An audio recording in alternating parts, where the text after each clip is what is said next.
I'm Jen Poncelet, and today we're going to be overviewing IB scoring.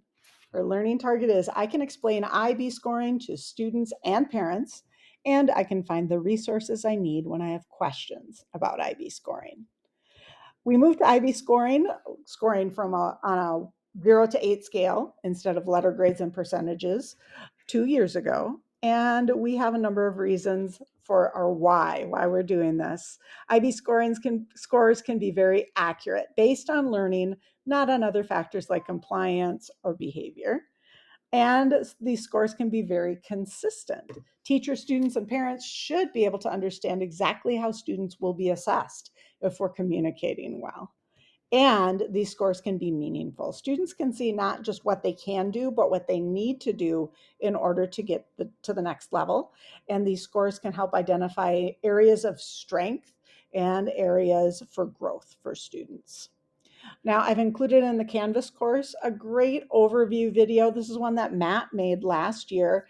It's less than 4 minutes long, and it explains to students, but it's helpful for me to show parents too, kind of an overview of IB scoring and give some really good analogies for IB scoring. So that'll be in the Canvas page for you to access and use if you wish. Hi, everyone. As we get our year.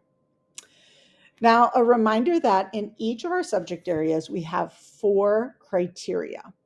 You'll be able to find the criteria for your specific subject area on the Canvas page, and that's one of the things that you'll review.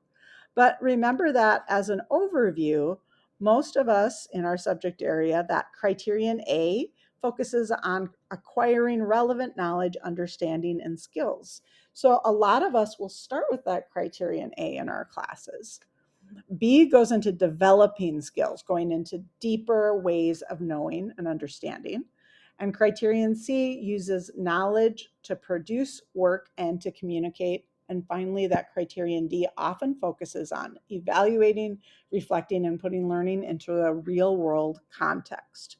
So remember that IB mandates that we score summatively each of these criteria twice over the course of the year or the course of your course. Now, the way those numbers look, when we are scoring our individual criteria, we score on a 0 through 8 scale. So 0 meaning the student didn't do it. And then 1 and 2 are limited quality, 3 and 4 are acceptable or good quality, and 5 is really where we're hoping our students are able to get to, generally high quality. These general grade descriptors that you can see here, this is IB language of the overview of what type of quality we're expecting from student work. And we'll use those throughout the year. Now remember that a final score will be based on trends and growth. We look to give a best fit score. We'll look at summative assessments and, if needed, formative assessments to look and see, try to track understanding and growth in a student. So what we're hoping is that students will move from beginning to progressing to mastering to excelling. And what we might find and often find is at the beginning of a school year, a student will score lower.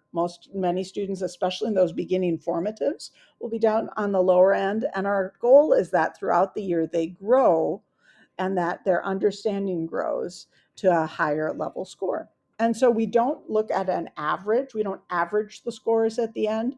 Instead, we assign what's called a best fit score. So we look at all our data to see what is the best fit for the student at the end of a course. What is it that what score should we assign? Now, as we're doing that, we know that we should be showing students rubrics and using that IB language of rubrics as they're doing practice, as they're doing formatives, and as they're doing summatives. So the summatives shouldn't be the first time that we see a rubric. Remembering a couple of things about formative assessments. Formatives are usually shorter. Not every assessment you give should be a formative. We'll often give practices that aren't scored and in the grade book, but these are shorter assignments. We give feedback on a specific strand or a specific criteria before the summative. And we also use these as teachers to craft our future instruction. And remember that those scores will generally be lower, especially at the beginning of a unit. A summative should be a summary of understanding, showing what a student has learned. So these will be longer projects or tests. They might be in the middle of a unit or at the end of a unit where the teacher sees what you've learned throughout the unit. And some of these summatives could be lower at the beginning of the school year, and then our goal is for growth throughout the school year. Now, a couple of things, and I've included these in the Canvas course too, that we want to keep in mind that we must do. These are like the IB must do's. We must summatively assess each criterion twice during a course. Of course, there are exceptions to this.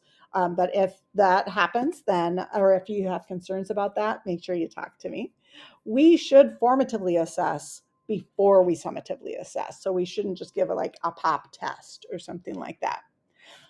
Formatives and summatives should be entered into Infinite Campus. Now, sometimes there will be formatives where the feedback students get might be just verbal or that type of thing. So, not every formative will go into Infinite Campus, but we do want Infinite Campus is the place that parents are going to go to see how's my kid doing.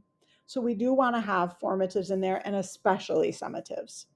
And then remember that at the end of the year, we'll use the IB scoring boundaries to determine a final score at the end of a course. And that score will be between 1 through 7. And I'll include an extra video in the Canvas course to go into more detail about that. So right now, you are going to look below in the Canvas course. Make sure you overview that video by Matt Scroggins. Look at the general grade descriptors to get those back in your brain, and think about how are you going to introduce those to your students. Look at the criteria for your subject area, and there'll be a link for that. And then there's also a link to a parent communication that we used last year. We'll update for this year that gives kind of like a general overview of IB scoring as well. I've listed the must do's in the Canvas course so you can have those at the ready. And then there's also a little video about IB scoring boundaries and a link to this presentation. Track me down when you have questions. Thanks.